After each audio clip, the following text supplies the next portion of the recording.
చెప్పిన విధంగానే చంద్రబాబు మార్పు చూపిస్తున్నారు. తన పాలన మార్క్ పాలనగా కొంత చూపిస్తున్న పరిస్థితి కనబడుతోంది. తిరుపతి నుంచే తన ప్రక్షాళన విధంగానే ఆయన తిరుపతి నుంచే ప్రక్షాళన మొదలుపెట్టారు. ఇక ధర్మారెడ్డిని తప్పించి ఈవోగా ఆ స్థానంలో శ్యామలరావుకు పోస్టింగ్ ఇచ్చారు. ఇక అన్ని విభాగాల్లో కూడా ఇటువంటి మార్పు నుండే అవకాశం కనబడుతోంది. ఎక్కువగా గత వైసీపీ హయాంలో పార్టీకి వైసీపీ ప్రభుత్వంలో వారికి అనుకూలంగా పనిచేసిన అధికారులను కొంత పక్కన పెట్టే అవకాశం కనబడుతోంది. ఎవరైతే సిన్సియర్గా ప్రజల కోసం పనిచేసిన వ్యక్తులనే తన కీలక పదవులు ఇచ్చే అవకాశం కనబడుతోంది. సో ప్రక్షాళన మొదలైంది. మార్క్ పాలనగా చంద్రబాబు మార్క్ చూపిస్తున్నారు. ప్రజా పాలన అనే రకంగా ఆయన గుడ్ గవర్నెన్స్ పేరుతో ముందుకు వెళ్తున్నారు. ఇక తిరుపతి నుంచి ప్రక్షాళన విధంగానే తిరుపతి నుంచే ప్రక్షాళన మొదలుపెట్టారు. ఈవోగా ధర్మారెడ్డిని తొలగించి ఆ స్థానంలో శ్యామరావు పోస్టింగ్ ఇచ్చారు. ఇదే రకంగా ఇంకా కింది స్థాయి ఐఏఎస్ ఐపీఎస్ అధికారులు కూడా చాలా పెను మార్పు ఉండే అవకాశం కనబడుతోంది. ప్రక్షాళన గత వైసీపీ ప్రభుత్వంలో పార్టీకి ఆ ప్రభుత్వానికి అంటకాగిన వ్యక్తుల అధికారుల్ని పక్కన పెట్టి సిన్సియర్గా ప్రజల కోసం పనిచేసే అధికారుల్ని ఆ స్థానంలో భర్తీ చేసే అవకాశం కనబడుతోంది. ఇక దీంతో పాటుగా పార్టీ క్యాడర్ కూడా కొంత చేరువలో ఉండే విధంగా ప్లాన్ చేసుకుంటున్నారు. గతంలో 2014 నుంచి 19 మధ్య అభివృద్ధి మీదే ఫోకస్ చేసిన టీడీపీ ప్రభుత్వం ఈసారి ఎన్డీఏ కూటమిలో భాగంగా టీడీపీ కార్యకర్తల్ని కూడా వాళ్ళు దగ్గర చేరువ చేసుకునే ప్రయత్నం చేస్తున్నారు. కార్యకర్తల్ని ఎట్టి పరిస్థితుల్లో కూడా వదిలిపెట్టకుండా విస్మరించకుండా వారి యొక్క సలహా సూచనలతో ముందుకు వెళ్ళాలని ప్రణాళిక రూపొందిస్తున్నారు. ఇక ప్రజల సమస్యల విషయంలో కూడా అట్మోస్ట్ ప్రియారిటీగా తీసుకోబోతున్నారు. ప్రజల సమస్యల్ని గుర్తించి ముందుగా ప్రజా సమస్యల పరిష్కారం కోసమే లీస్ట్ ప్రియారిటీ టఫెస్ట్ ప్రియారిటీగా వాళ్ళు చూడబోతున్నారు. దాన్ని కీలకంగా మార్చుకోబోతున్నారు. సో చంద్రబాబు మార్క్ పాలన మొదలైందని చెప్పాలి. ఎస్, మాట్లాడదాం ఇదే అంశానికి సంబంధించి మరింత సమాచారం ఇవ్వడానికి కృష్ణమోహన్ మరి కాసేపట్లో జాయిన్ అవుతున్నారు. సో ఓవరాల్గా సమర్థులైన అధికారులకే కీలక పోస్టింగ్లు ఉండబోతున్నాయి. వైసీపీకి సంబంధించినటువంటి ప్రభుత్వంలో అంటకాగిన అధికారులకు సంబంధించి కొంత ఆయన పక్కన పెట్టే అవకాశం కనబడుతోంది. చూద్దాం ఒకసారి గతంలో సంబంధించినటువంటి సమస్యల్ని ప్రజల సమస్యల్ని పరిష్కారం కోసం కావచ్చు టీడీపీ కార్యకర్తల్ని 2014 నుంచి 19 వరకు కొంత పక్కన పెట్టినట్టుగానే వాళ్ళు గమనించారు. కాబట్టి తిరిగి అటువంటి సమస్య ఉత్పన్నం కాకుండా సమస్య పరిష్కారం కోసం చూసేటువంటి ఒక ప్రయత్నం చేస్తున్నారు. ఒకసారి గతంలో చంద్రబాబు ఏమంటారు ఒకసారి చూద్దాం. నక్షల్ ఒకటి ఫస్ట్ టైం నేను 95లో సీఎం అయ్యాను. Some of the officers are working at that time. మీలో కొంతమంది 4th టైం. కానీ ఎప్పుడు కూడా నాకు ఇంత కన్సర్న్ కలగలేదు. First time I'm concern. Administration all India services కానీ అటు ఐపీఎస్ ఇటు ఐఏఎస్ లేకపోతే IFS most respectable services. National integrity కోసం కూడా ఒక స్టేట్ ఆఫీసర్స్ కాకుండా డిఫరెంట్ స్టేట్స్ నుంచి అలొకేషన్ ఇస్తారు. అది ఇండిపెండెన్స్ వచ్చినప్పటి నుంచి.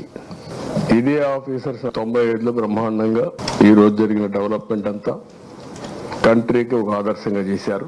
కానీ ఈ 5 ఏళ్లు మాత్రం ఏం చేశారో మీరే ఆత్మవిమర్శ చేసుకోవాలి. I don't want tell all these things now. ఎందుకంటే నేను చూసిన తర్వాత అడ్మినిస్ట్రేషన్ ఇంత అన్యాయంగా తయారవుతుందని నేను ఎప్పుడు ఊహించలేదు. డెవలప్మెంట్ కూడా నేను చూస్తున్నా, నిన్నటి నుంచి చూస్తున్నా.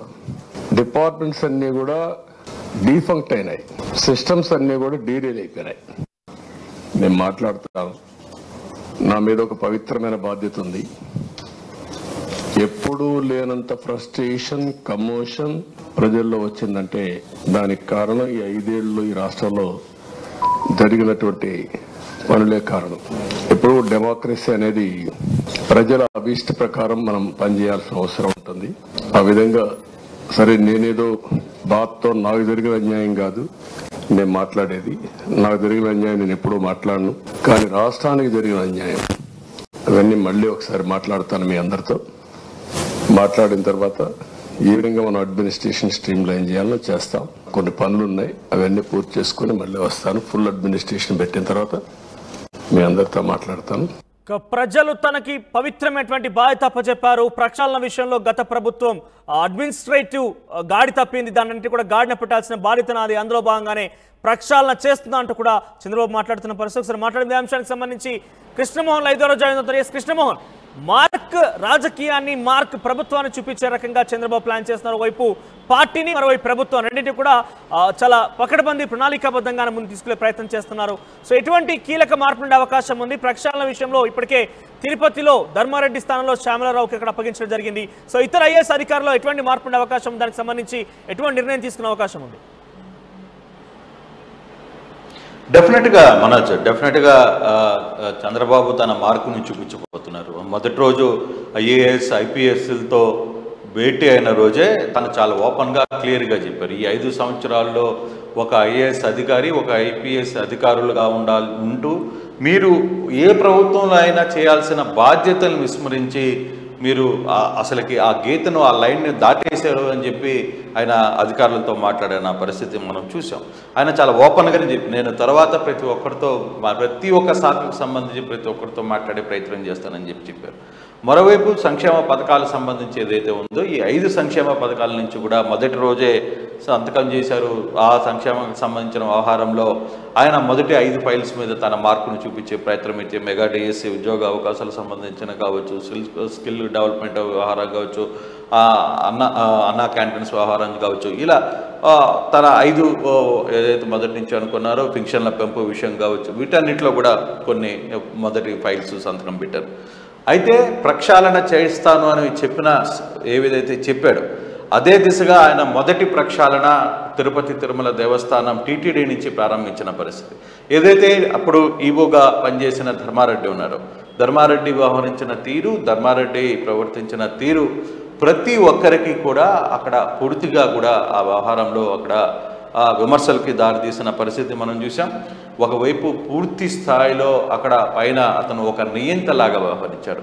కనీసం అప్పటి గవర్నమెంట్లో అక్కడున్న మంత్రులు, ఎమ్మెల్యేలు కూడా మాట కూడా విన్నని వ్యక్తి ధర్మారెడ్డి. కనీసం అక్కడ తిరుపతి నియోజకవర్గంలో అంత డెవలప్మెంట్ జరిగింది తర్వాత కూడా అతను అక్కడ తిరుపతి సీటు వైసీపీ కోల్పోవడానికి ప్రధాన కారణం ధర్మారెడ్డి అని చెప్పుకునే స్థాయికి ఈరోజు వైసీపీ నేతలు బావురమంటున్న పరిస్థితి. అంటే ఒక అధికారి తన స్థాయిని మించి ప్రవర్తిస్తే, అందులో తిరుపతి తిరుమల లాంటి దేవస్థానంలో వేలాది కోట్లాది మంది భక్తులు అక్కడికి వస్తున్న పరిస్థితుల్లో భక్తుల మనోభావాలని దెబ్బతీసే ప్రయత్నం చేస్తే రిజల్ట్స్ ఏ విధంగా ఉంటుందో చూసిన పరిస్థితి. సో ధర్మారెడ్డి ఈరోజు కారకుడు అయ్యాడు అన్నా కూడా ధర్మారెడ్డిని ఎంకరేజ్ ఎవరు చేశారు అనేది కూడా చూడాలి. ధర్మారెడ్డిని ఇన్ని కారణాలు, ధర్మారెడ్డి ఇష్యూస్ చాలా వస్తున్నాయి, ఒక్కొక్కటిగా వెలుగులోకి వచ్చే ప్రయత్నం కూడా జరుగుతోంది. ఆ దిశగా టీటీడీ చాలా సీరియస్గానే, టీడీపీ ప్రభుత్వం, ఇప్పుడున్న ప్రభుత్వం దాన్ని సీరియస్గా తీసుకుంది. అందుకే ఆయన స్థానంలో సీనియర్ ఐఏఎస్ శ్యామలరావుని నియమించారు. ఆయన పద్మశాలి సంబంధించిన బీసీ సామాజిక వర్గం, తర్వాత ఆ సామాజిక వర్గం సంబంధించిన వ్యక్తిగా అతన్ని శ్యామలరావుని అక్కడ పెట్టిన పరిస్థితి అయితే మనం చూసాం. అయితే ఇప్పటికిప్పుడు ప్రక్షాళన ఏ విధంగా ఉండబోతుంది, తన మార్పును ఏ విధంగా చూడబోతున్నారు అనే విషయానికి వస్తే చాలా క్లారిటీగా ఆయన ముందుగానే చెప్పారు. ఐఏఎస్లు ఐపీఎస్లకి ఖచ్చితంగా ఈ 5 సంవత్సరాల్లో మీరు ఐఏఎస్లకు కాకుండా కొన్ని పార్టీలకు ఏజెంట్లుగా పనిచేశారని కూడా చెప్పిన పరిస్థితి చాలా క్లారిటీగా ఉంది. కాబట్టి డెఫినెట్గా చాలామంది ఐఏఎస్ఎల్ని ఇక్కడి నుంచి బయటికి పంపించే పరిస్థితి అయితే ఉంటుంది. కీలకమైన బాధ్యతలు నుంచి తప్పించే అవకాశాలు మరో 2 రోజుల్లో, ఈరోజు రేపట్లోనే జరగబోతున్నాయి. ఎందుకంటే ఈరోజు కూడా ఆయన సిఎస్తో డీసీపీతో కూర్చోబోతున్నారు. ముఖ్యమైన ఐఏఎస్లతో ఈరోజు తన మీటింగ్ కూడా జరగబోతుంది. సో ఈ నేపథ్యంలో డెఫినెట్గా ఈరోజు సాయంత్రం లోపలే చాలా మార్పులు చేర్పులు రాబోతున్నాయి అనేది చాలా స్పష్టంగా అర్థమవుతుంది. అయితే అధికారులని ఎందుకు బదనాం చేయాలి, లేకపోతే అధికారులు ఎందుకు ఈ చట్టంలో ఇరుక్కున్నారని ఒక చర్చ కూడా స్టార్ట్ అయింది. అంటే ఏ ప్రభుత్వం వచ్చినా ప్రభుత్వం చెప్పిన పనులే కదా మేము చేస్తాం, అయితే ఇప్పుడు మేము ఎందుకు బలి కావాలనే ఒక ఆలోచన గతంలో పనిచేసిన అధికారులకి ఇప్పుడు ఆ ఆలోచన తిరిగి ఉత్పన్నమయ్యే పరిస్థితి అయితే ఉంది. కానీ చంద్రబాబు మాత్రం చాలా క్లియర్గా చెప్పారు, చాలా తన మార్పుని చూపించే ప్రయత్నం చేస్తున్నారు. ఇప్పటికే కేంద్రంలో ఉన్న రాజమౌళి, కార్తీక్ మిశ్రా లాంటి సీనియర్ ఐఏఎస్లు గతంలో వాళ్ళు ఇక్కడ ఉండలేక కేంద్రానికి వెళ్ళిపోయారు. సో అటువంటి వ్యక్తులు కూడా తిరిగి వాళ్ళకి కేంద్రానికి లేక కూడా రాసేసారు. కాబట్టి సో తిరిగి వాళ్ళందరూ వెనక్కి వచ్చే పరిస్థితి అయితే ఉంది. గతంలో ఆంధ్రప్రదేశ్లో పనిచేయని వెళ్ళే వ్యక్తులందరూ బయటకు వెళ్ళారు, వాళ్ళందరూ కూడా తిరిగి ఇక్కడికి రాబోతున్నారనే ఒక సమాచారం కూడా ఉంది. అంటే చంద్రబాబు తన మార్క్ని, మరోవైపు కేవలం గతంలో 2019లో ప్రజలకి మనకి మధ్య గ్యాప్ రావడం వల్లనే నేను 2019లో ఓడిపోయాను అనే ఒక మనసులో అది స్థిరంగా ఉంది. అందుకోసమే ఆయన పార్టీ కార్యాలయానికి కూడా ఈరోజు మధ్యాహ్నం 4 గంటలకు వెళ్ళి కార్యకర్తలను కలుసుకునే ప్రయత్నం చేస్తున్నారు, కార్యకర్తలతో మాట్లాడే ప్రయత్నం చేస్తున్నారు సీఎం హోదాలో. ఇక్కడ ఆ గ్యాపే గత ప్రభుత్వానికి ఇక్కడ ఇప్పుడున్న ప్రభుత్వానికి కనపడుతుంది అనేది ఇప్పుడు వైసీపీ నేతలే చాలామంది క్లియర్గా మాట్లాడుతున్నారు, వైసీపీ ఎమ్మెల్యేలు మాట్లాడుతున్నారు, వైసీపీ మంత్రులు మాట్లాడుతున్న పరిస్థితి. సో ఏదేమైనా ఆ పార్టీ సంగతి పక్కన పెడితే ఇప్పుడు చంద్రబాబు మాత్రం తన మార్పుని గతంలో చేసిన పొరపాట్లు తిరిగి జరగకూడదు అనేది ఒక క్లారిటీలో ఉన్నారు. కార్యకర్తకి అందుబాటులో ఉండాలనేది ఒక ప్రయత్నం చేస్తున్నారు. ఆ దిశగానే తన కుమారుడు లోకేష్ ప్రజా దర్బార్ మీద ప్రజల్ని గెలవాలనే ఒక ప్రయత్నానికి ఆయన శ్రీకారం చుట్టారు.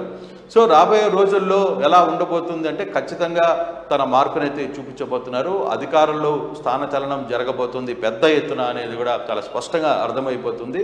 గతంలో అధికారులు ఎవరైతే అవినీతికి పాల్పడ్డారో మనం చూసాం.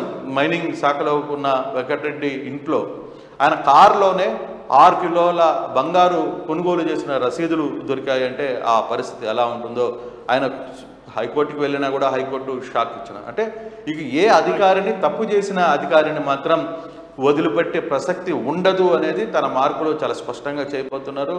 మార్కు ఉన్న ఏదైతే నిజాయితీ కొంత పట్టుదల ఉన్న వ్యక్తుల్ని మాత్రమే కొత్తగా అవకాశాలు ఇవ్వాలని చంద్రబాబు ట్రై చేస్తున్నారు అనేది చాలా స్పష్టంగా అర్థమవుతుంది Manoj. Thank you Krishnamohan, thank you for the updates. Overall గా చంద్రబాబు